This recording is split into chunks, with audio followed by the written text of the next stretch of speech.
Please be seated.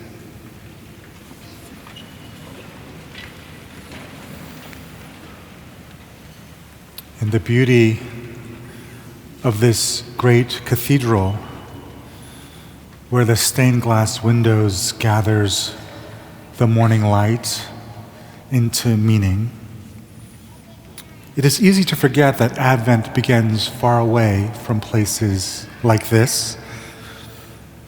It begins in a stark landscape without windows, where nothing filters the light. It begins in the wilderness.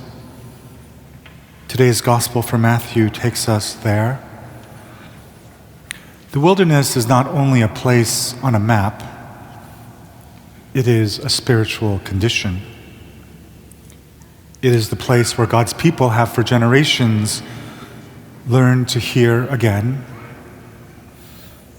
John the Baptist appears in the wilderness, Matthew tells us, without prelude, without explanation.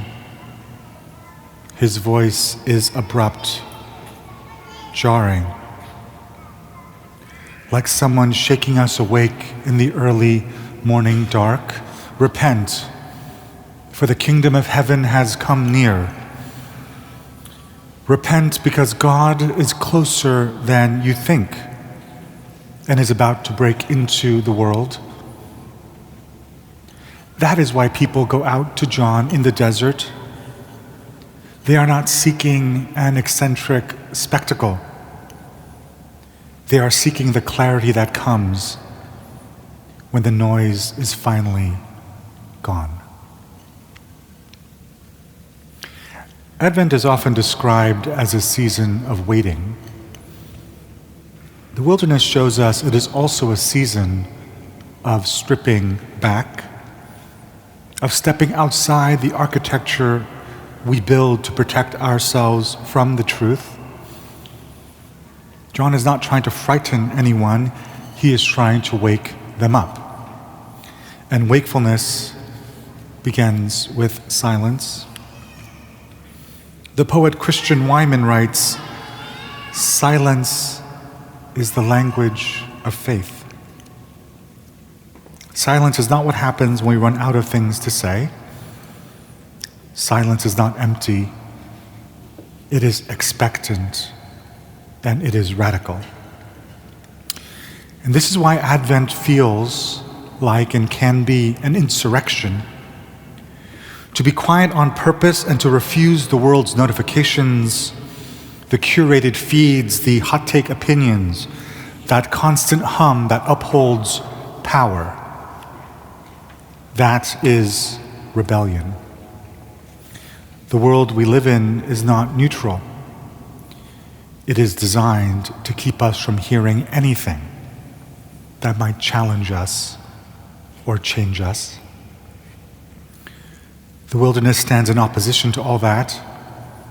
It asks for nothing. It promises nothing.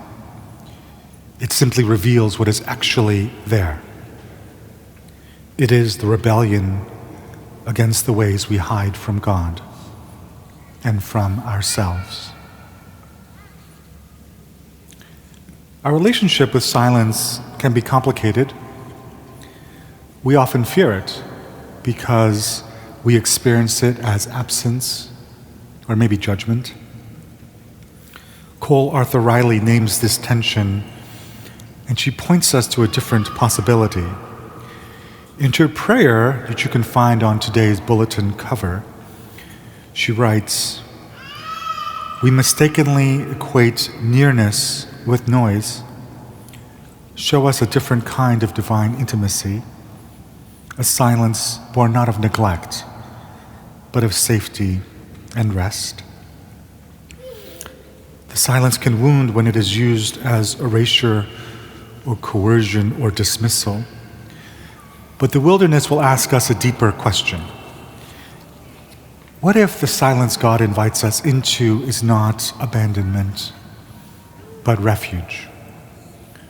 Not passivity, but power.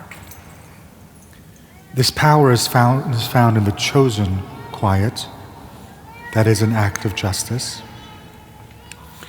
Grant the marginalized the agency, Riley writes, to choose their silences, not a forced silencing, but a sacred rest and defiance in a world where the noise does not relent.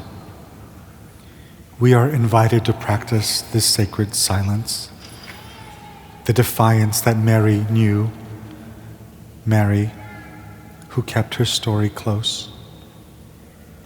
It is the silence of the womb where God makes new life in the quiet. Advent invites us into the chosen quiet that refuses to let the world's noise drown out God's voice. And perhaps that is why so many of us are drawn to and yet resistant to Advent.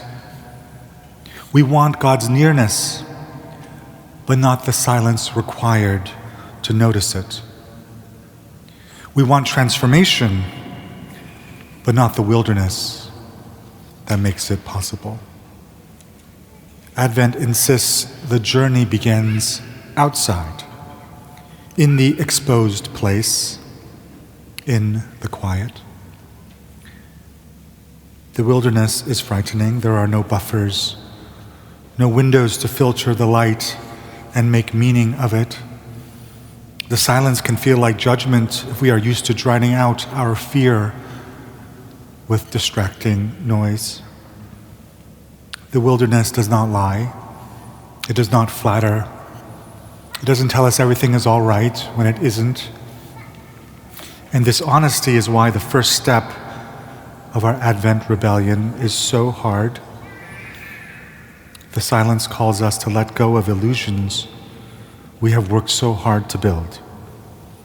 It invites us to lower our defenses long enough to hear the truth. God is nearer than we think, and that nearness will change us, and this requires courage. But we are not alone. John points to someone whose coming will reorder everything, someone whose power looks nothing like Caesar's, someone who will shout not above the noise, but whose voice will cut through it, whose silence is strength, the vulnerability of an infant's breath, the careful hands of a carpenter measuring wood, the patient, watchful prayer before dawn. In Advent, we are called to stand in the wilderness long enough to remember our deepest hunger is for God. Look around you.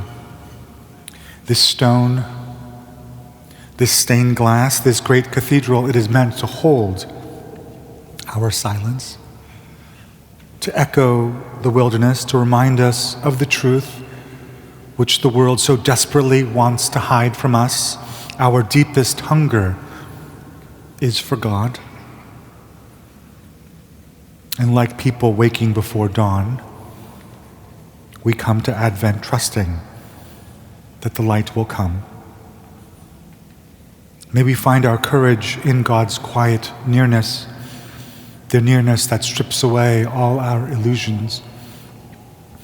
May Christ find in us a holy insurrection, fought not with noise, but waged with chosen silence. And in the Advent quiet, may Christ find us awake, listening, and ready.